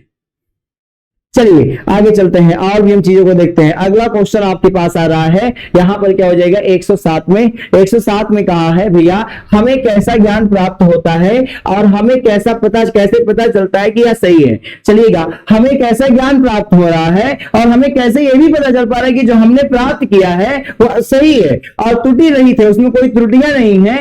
फिर इसके बाद दर्शन शास्त्र के इस क्षेत्र को आप क्या कहते हैं? तंत्रिका विज्ञान नहीं, ज्ञान मीमांसा कहते हैं। क्या कहते हैं? ऐसे ही इसको तो पूरा आपसे पढ़ने की जरूरत नहीं होगी, फिलहाल आपसे पढ़िए दर्शन शास्त्र पढ़े, इनमें से कोई नहीं। ज्ञान मीमांसा कहते हैं। क्या कहते हैं भैया? ज्ञान मीमांसा कहते हैं। चलिए, इसको हम क्या कहते हैं? दर्शन का मतलब एक विज्ञान कहा जाता है, या फिर हम कह सकते हैं इससे क्या होता है, सत्य और असत्य का पता लगाया जाता है ज्ञान मीमांसा से। तो यहां पर 107 का क्या हो जाएगा? दूसरा सही हो जाएगा। चलिए हम आगे चलेंगे अगले प्रश्न की ओर। 108 नंबर। बहुत ज्यादा प्रश्न नहीं बचे हैं। आज के समाज में स्कूलों को देना चाहिए क्या? सजावटी आधार, व्यावसायिक आधार, दोनों, एक और दो, इनमें से कोई नहीं, गलत हो जाएगा। देखिए, आज के समाज में स्कूलों को देना चाहिए क्या भैया? सजावटी आधार नहीं देना चाहिए, कोई मतलब नहीं है। आप इसको देख करके दोनों, एक और दो को टिक ना कर दीजिएगा। आज के समाज में स्कूलों को क्या देना चाहिए? व्यावसायिक आधार देना चाहिए, जिससे मान लीजिए नौकरी न मिले तो कम से कम बच्चा व्यवसाय कर सके। तो क्या हो जाएगा? स्कूलों, आज स्कूल बिल्कुल व्यवसाय के आधार पर किए भी जाते हैं, तो क्या हो गया है? व्यावसायिक आधार माना जाता है। चलिए, व्यावसायिक आधार। चलिए अगले क्वेश्चन की ओर। कह रहे हैं प्रभावी शिक्षक के गुण क्या है? स्वनिर्देशित हो, जिज्ञासु होना चाहिए, मुक्त विचारधारा का हो, स्वजागरूकता भी इसके अंदर हो, उपरोक्त सभी। लगा दो सरकारी ऑप्शन। 109 का क्या? 4 लगा दीजिए, बिल्कुल सही हो जाएगा। 109 का चौथा बिल्कुल सही होगा। भारत सरकार द्वारा 110 नंबर क्वेश्चन, भारत सरकार द्वारा अपनाई 1968 की जो राष्ट्रीय नीति शिक्षक ने क्या हुआ? शिक्षा ने शिक्षकों की शिक्षा के निम्नलिखित पहलुओं पर जोर दिया है। देखिएगा, भारत सरकार द्वारा एक राष्ट्रीय नीति अपनाई गई थी, राष्ट्रीय शिक्षा नीति जो अपनाई गई थी। यहां पर हम बात कर ले क्या? राष्ट्रीय शिक्षा नीति। शिक्षक शिक्षा ने क्या कर दिया है? शिक्षकों की शिक्षा के निम्नलिखित पहलुओं पर जोर दिया है। क्या? शिक्षकों के लिए पर्याप्त वेतन और अकादमिक स्वतंत्रता। बिल्कुल होगी, बिल्कुल सबसे बड़ा ऑप्शन यहीं पर कि बिल्कुल पर्याप्त वेतन देना चाहिए, और वो जो पढ़ाए लिखाए विषय वस्तुओं की क्या स्वतंत्रता होनी चाहिए। शिक्षकों के लिए यात्रा भत्ता और परिवार पेंशन। अच्छा, परिवार को पेंशन भी मिलना चाहिए। शिक्षकों के लिए सेवाकालीन प्रशिक्षण और पत्राचार शिक्षा सही हो सकता है, लेकिन उतना नहीं है। शिक्षकों के लिए पदोन्नति और सेवानिवृत्ति की सुविधा नहीं। यहां पर क्या हो जाएगा भैया? शिक्षकों के लिए पर्याप्त वेतन और अकादमिक स्वतंत्रता होनी चाहिए, उनको पढ़ाने लिखाने की बिल्कुल आजादी होनी चाहिए। चलिए, 110 का पहला सही हो जाएगा। आगे चलेंगे, अगले प्रश्न की ओर चलेंगे। 111 कह रहा है, यदि हम आदमी की शारीरिक प्रकृति बनाम, देखिएगा, यदि हम आदमी की शारीरिक प्रकृति और उसके उपलक्ष्य में, एक उसके विपरीत में कह रहा मानसिक प्रकृति के द्वैतवादी सिद्धांत, यानी कि पहला सिद्धांत ये आदमी की शारीरिक प्रकृति सिद्धांत और दूसरा मानसिक प्रकृति सिद्धांत के द्वैतवादी सिद्धांत पर विश्वास करते हैं, तो हम निम्नलिखित में से किस परिणाम पर पहुंचते हैं? शिक्षा प्रक्रिया में मशीनीकरण और विकास में सैद्धांतिक है। अध्ययन विशुद्ध रूप से मनुष्य के व्यवहार से क्या कहता है? सामग्री परिवर्तन का मामला है। शिक्षा के अध्ययन को मानव के पर्यवेक्षित व्यवहार की आवश्यकता को पूरा करना चाहिए। शिक्षा विशुद्ध रूप से स्वयं के मानसिक प्रशिक्षण और विकास का मुद्दा है।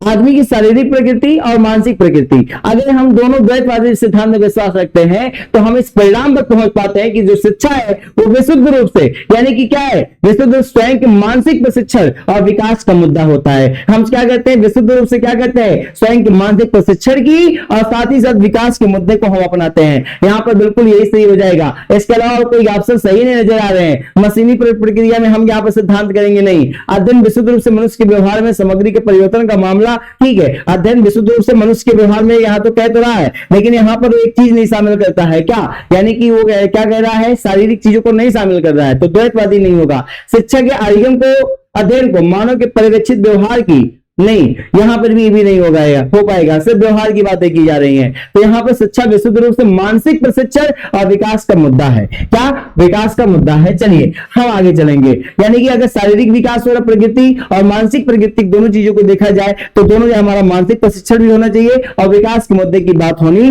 चाहिए। चलिए 112 नंबर क्वेश्चन आपसे क्या कह रहा है? भारतीय संविधान में राजनीति निर्देशक सिद्धांतों के तहत अनुच्छेद 45 को के लिए प्रदान किया गया शिक्षण संस्थानों की स्थापना के लिए अल्पसंख्यक के अधिकारों को निःशुल्क और अनिवार्य प्राथमिक शिक्षा। बिल्कुल सही बात है। यहाँ पर 112 का दूसरा सही हो जाएगा। कह रहा संविधान, भारतीय संविधान में राजनीति निर्देशक सिद्धांतों के तहत अनुच्छेद 45 में कहा गया कि 14 वर्ष तक के सभी बालकों को, 14 वर्ष तक के सभी बालकों को, कहां तक? 14 वर्ष तक के सभी बालकों को निःशुल्क और अनिवार्य प्राथमिक शिक्षा दी जाए। क्या निःशुल्क और अनिवार्य प्राथमिक शिक्षा दी जाए। 112 का दूसरा हो जाएगा 113। 1979 की राष्ट्रीय शिक्षा नीति ने पब्लिक स्कूलों के बारे में की भी सिफारिश की थी। किसके बारे में भैया, देखिएगा यहां पर ऑप्शन नहीं पढ़ने की वजह से आप सब पढ़ना है जरूरी है, लेकिन मैं आपको बता दूं कि 1979 में जब राष्ट्रीय शिक्षा नीति की बैठक हुई थी तो वहां पर क्या हुआ था, पब्लिक जो स्कूल होते हैं उनके बारे में सिफारिश करी गई थी। बताया गया था कि उनके कौन आयोग, मुदालियर आयोग ने कहा था कि किस आयोग ने सिफारिश करी थी, मुदालियर आयोग ने, कि उनकी विशिष्टता और परंपराओं को देश की सर्वश्रेष्ठ प्रतिभाओं के हितों को संरक्षित करना चाहिए। उन्हें सरकारी सार्वजनिक शिक्षा प्रणाली के कानूनों और नियमों के तहत लाया जाना चाहिए। उन्हें स्वायत्तता की अनुमति दी जानी चाहिए जिसे उन्हें शिक्षा की विगत प्रणाली द्वारा प्रदान किया गया है। उपयुक्त अनुपात को मध्यम वर्ग और गरीब छात्रों के दाखिले के लिए बनाए रखना चाहिए। नहीं, यहाँ पर उनकी जो विशिष्टता है और परंपराओं को देश की सर्वश्रेष्ठ प्रतिभाओं के हितों को संरक्षित करना चाहिए। ये किसने कहा था, मुदालियर आयोग ने 1979 की राष्ट्रीय शिक्षा नीति की जब बैठक हुई थी तो उसमें सिफारिश किया गया था मुदालियर आयोग द्वारा, उनकी विशिष्टता और परंपराओं को देश की सर्वश्रेष्ठ प्रतिभाओं के हितों को संरक्षित करना चाहिए। 114 पश्चिम में अधिनायकवादी शिक्षा की अवधारणा निम्नलिखित में से किसके पक्ष में थी, बताइए।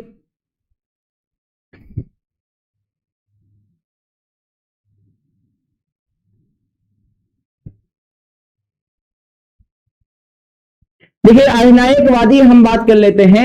अधिनायकवादी शिक्षा का मतलब होता है कि इसमें क्या किया जाता है भैया, राज्य के पास असीमित शक्तियां होती थी। क्या होती हैं, इसमें क्या होता है, अधिनायक शिक्षा का मतलब होता है कि राज्य के पास, अलग अलग राज्यों के पास असीमित शक्तियां होती हैं और उन असीमित शक्तियों के माध्यम से क्या होता है, राज्य सभी क्षेत्रों पर नियंत्रण रखता है। क्या करता है, सभी क्षेत्रों पर नियंत्रण रखता है। तो हम बात कर लेते हैं यहां पर 114 की। तो 114 का क्या सही करेंगे आप जल्दी से बताइएगा। 114 के ऑप्शनों को पढ़ते हैं। शिक्षा को अंतरराष्ट्रीय समझ के एक बाध्यकारी कार्य के रूप में मानना चाहिए। नहीं, क्या व्यक्ति के बाध्यकारी हो सकता है, नहीं, व्यक्ति के संपूर्ण व्यक्तित्व के विकास के लिए व्यक्ति की शिक्षा आवश्यक है। सही तो लग रहा है, लेकिन अगले ही ऑप्शन को पढ़ते हैं। व्यक्ति की शिक्षा को राज्य के सपनों को साकार करने का साधन अधिनायक शिक्षा है। अगर अधिनायक की बात की होती तो ये वाला ऑप्शन सही होता, लेकिन राज्य के सपनों को साकार करने हेतु यहां पर 114 का तीसरा ऑप्शन सही होता हुआ बिल्कुल नजर आ रहा है। चौथे को भी हम पढ़े, व्यक्ति की जरूरतों और हितों को संतुष्ट करने के लिए एक साधन के रूप में शिक्षा को विकसित करने के लिए राज्य को जिम्मेदार बना चाहिए। यहां पर राज्य कह रहा है, लेकिन व्यक्ति की शिक्षा को राज्य के सपनों को साकार करना, बिल्कुल चाहे जैसी असीमित शक्तियों को प्रयोग करे। 114 का तीसरा ऑप्शन बिल्कुल सही होता हुआ नजर आ, सही है भी। चलिए 115 पे चलेंगे। 115 नंबर के माध्यमिक स्तर पर सह शिक्षा के बारे में 1952 शिक्षा आयोग ने सुझाव दिया है कि, जल्दी बताइएगा।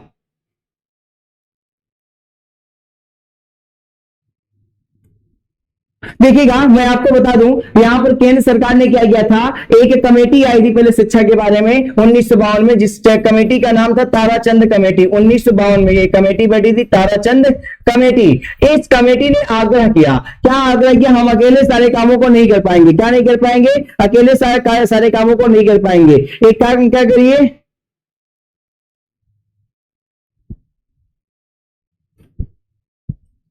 एक क्या करिए, एक आयोग का गठन करिए जिसका नाम क्या होगा, मुदालियर आयोग। क्या नाम दिया गया, एक इन्होंने आश्वासन दिया, ताराचंद कमेटी ने कहा 1952 में एक आयोग का गठन कीजिए। आयोग कौन सा गठन किया गया, मुदालियर आयोग। इसके अध्यक्ष कौन, मुदालियर आयोग के अध्यक्ष कौन, मुदालियर स्वयं ही, डॉक्टर मुदालियर स्वयं ही थे। कौन, इसके अध्यक्ष कौन थे, मुदालियर। और इसमें क्या कहा गया भैया, इस आयोग को हम क्या कहते हैं, माध्यमिक शिक्षा आयोग कहते हैं। मुदालियर आयोग का दूसरा नाम क्या, माध्यमिक शिक्षा आयोग। तो अगर आपसे पूछा जाए यहां पर क्या होगा भैया, ताराचंद कमेटी ने एक आयोग गठित करने का प्रस्ताव रखा, तो कौन सा आयोग गठित किया गया, माध्यमिक शिक्षा आयोग। और इस माध्यमिक शिक्षा आयोग का दूसरा नाम क्या है, मुदालियर आयोग। इसके अध्यक्ष कौन है, मुदालियर। कौन, मुदालियर होंगे। चलिए तो यहां पर क्या हो जाएगा, 115 में शुरू करने के लिए कई राज्यों द्वारा संसाधनों का वहन नहीं किया जाता है। फिर उसके बाद माध्यमिक शिक्षा स्तर पर शिक्षा के बारे में 1952 शिक्षा आयोग ने सुझाव दिया है कि शुरू करने के लिए कई राज्यों द्वारा संसाधनों का वहन नहीं किया जाता है शिक्षा को। फिर उसके बाद आगे कह रहा है क्या, सह शिक्षा विद्यालय का विस्तार करने में आपत्ति नहीं होनी चाहिए। लड़कों और लड़कियों के लिए अलग स्कूल बनाए जाने चाहिए। हमारे देश की परिस्थिति सह शिक्षा विद्यालय से अधिक लड़कों को स्कूल की स्थापना की मांग कर रही है। चलिए 115 में बताइए क्या करेंगे आप। शुरू करने के लिए, कोई भी काम शुरू करने के लिए कई राज्यों द्वारा संसाधनों का वहन ही नहीं किया जाता है। सबसे बड़ी बात तो यही आया कह रहा है 115 शिक्षा आयोग ने क्या दिया, तो सुझाव दिया है कि यहां पर माध्यमिक शिक्षा आयोग ने यहां पर सुझाव दे दिया था। क्या करिए भैया, कौन सा इसको सुझाव कौन दिया था, मुदालियर आयोग ने, यानी कि माध्यमिक शिक्षा आयोग ने सुझाव दिया शुरू करने के लिए, काम को शुरू करने, पढ़ाने के लिए। अगर कौन सा मतलब क्या हो, शुरू करने के लिए नए कई राज्य ऐसे हैं जो क्या होता है संसाधनों का वहन नहीं किया जाता है। तो अगर पूछा जाए, ताराचंद कमेटी द्वारा क्या किया गया था 1952 में, एक आयोग को गठित करने का काम प्रस्ताव रखा गया और उस आयोग का गठन भी किया गया, माध्यमिक शिक्षा आयोग, जिसके अध्यक्ष कौन थे, मुदालियर जी के नाम के, इसका नाम क्या पड़ेगा, मुदालियर आयोग। और उसने सुझाव दिया 1952-53 में, क्या सुझाव दिया कि काम को शुरू करने के लिए, शिक्षा के कार्य को शुरू करने के लिए कई राज्यों द्वारा संसाधन का वहन नहीं किया जाता है। 115 का एक सही हो जाएगा। चलिए हम बात करेंगे पहले क्वेश्चन, अगले क्वेश्चन की 116 में हम बात करेंगे, कह रहे मेटा भाषाई जागरूकता। ध्यान देना, मेटा भाषाई जागरूकता क्या है। मेटा भाषाई जागरूकता का मतलब होता है क्या है, ध्वनि जागरूकता। क्या मैं आपको बता दूं, मेटा भाषाई जागरूकता का मतलब क्या होता है, ध्वनि जागरूकता।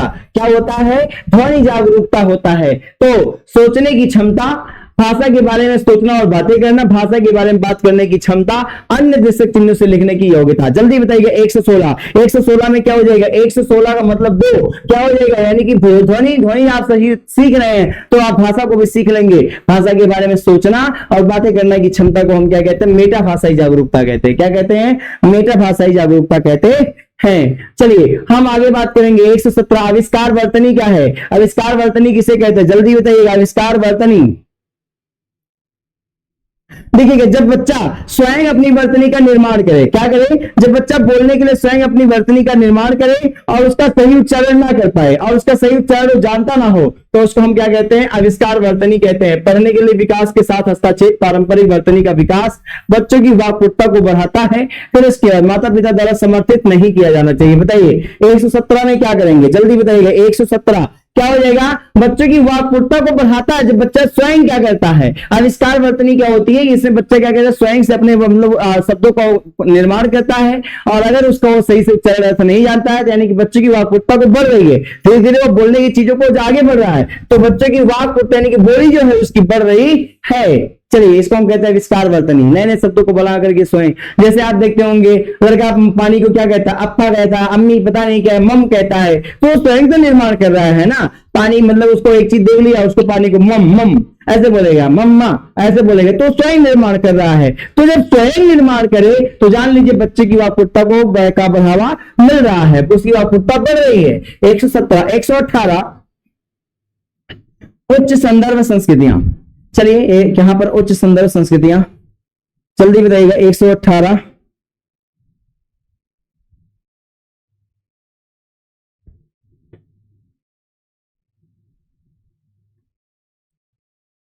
चलिए बताइएगा उच्च संदर्भ के बारे में सबसे पहले बात कौन किया था, उच्च संदर्भ संस्कृति के बारे में कौन बात किया था, एडवर्ड टी हॉल ने। किसने बात किया था भैया, उच्च संदर्भ संस्कृति की अवधारणा कौन दिया था, देखिएगा एडवर्ड टी हॉल ने। कौन दिया था, एडवर्ड टी हॉल ने दिया था। किसने दिया था, एडवर्ड टी हॉल ने। उच्च संदर्भ संस्कृति की अवधारणा कौन दिया था, एडवर्ड टी हॉल ने दिया था। और कहां पर दिया था, अपनी पुस्तक बियॉन्ड कल्चर में। कहां पर, एडवर्ड टी हॉल ने अपनी पुस्तक, इनकी एक पुस्तक है, क्या, अपनी पुस्तक कहां पर भैया, अपनी पुस्तक किसमें, तो बताइएगा बियॉन्ड कल्चर। क्या नाम है, बियॉन्ड कल्चर में, बियॉन्ड कल्चर में।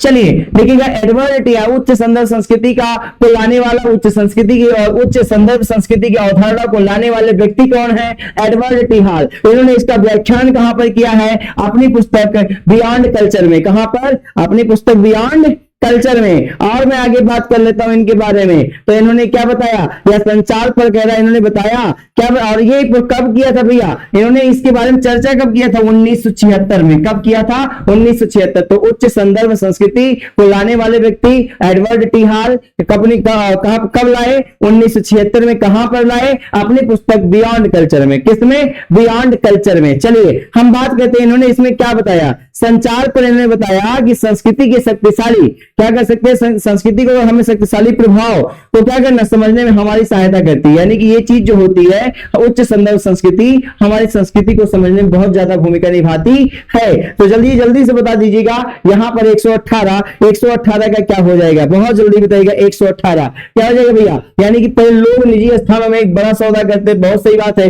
वकील कम महत्वपूर्ण है, ये भी सही बात कह रहा है। तो यानी कि उच्च संदर्भ संस्कृति को अगर देखा जाए, प्रतिस्पर्धी बोली कम महत्वपूर्ण होती है, अर्थात यहां पर क्या हो जाएगा, उपरोक्त सभी हो जाएगा। और यहां पर इन्होंने बताया हम अपनी संस्कृति को स्वयं पहचान सकते हैं, इसलिए क्या हो जाएगा, उपरोक्त सभी हो जाएगा। चलिए यहां पर हम अगला क्वेश्चन कह रहे हैं, रूढ़िवाद, और अगला कह रहा है बौद्धिक स्वायत्ता, फिर उसके बाद भावात्मक स्वायत्ता, पदानुक्रम, महारत, समतावादी, प्रतिबद्धता और सद्भाव मूल्य किसके द्वारा विकसित किए गए हैं, स्वार्ट्ज के द्वारा, रोबर्ट के द्वारा, ब्राउनी के द्वारा, निम्नलिखित में से। स्वार्ट्ज के द्वारा रूढ़िवाद और बौद्धिक स्वायत्ता, भावात्मक स्वायत्ता, पदानुक्रम, महारत, समतावादी, प्रतिबद्धता, सद्भाव मूल्य, ये सारी की सारी चीजें मेरे से नहीं, मैं आपको बता दूं, स्वार्ट्ज महोदय ने बताया इसके बारे में। चलिए तो हम बात करेंगे, क्या हो जाएगा, स्वार्ट्ज।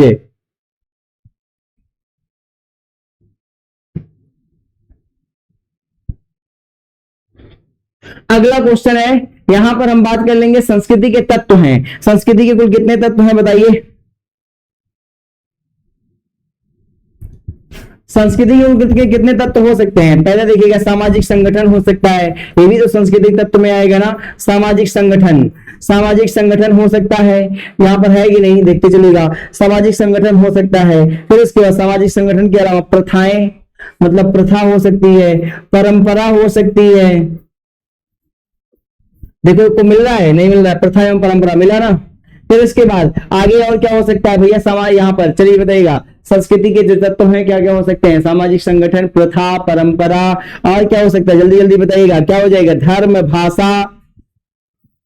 देखो और क्या मिल गया है, धर्म।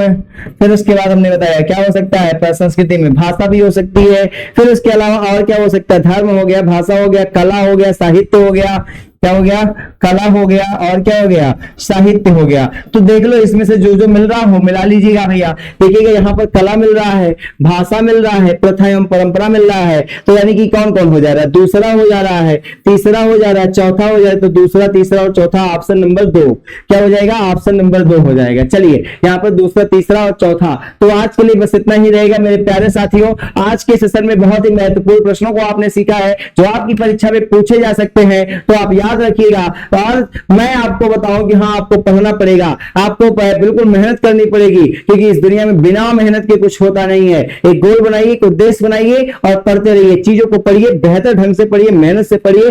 Thank you so much to all of you. चलिए आज के लिए बस इतना ही, कल फिर मिलेंगे एक नई ऊर्जा, एक नए उत्साह के साथ। तब तक के लिए आपसे लेते हैं विदा, फिर मिलेंगे एक नई ऊर्जा, एक नई उत्साह के साथ। आप लोग पढ़ते रहिए, अपनी पढ़ाई में मस्त रहिए, स्वस्थ रहिए, व्यस्त रहिए, और खूब मेहनत करके एक अच्छा सा रिजल्ट दीजिए, जिससे हम भी गदगद हो जाए, आप भी गदगद हो जाए, आपके माता पिता भी गदगद हो जाए, खुशियों का ठिकाना ना रहे। Thank you so much to all of you.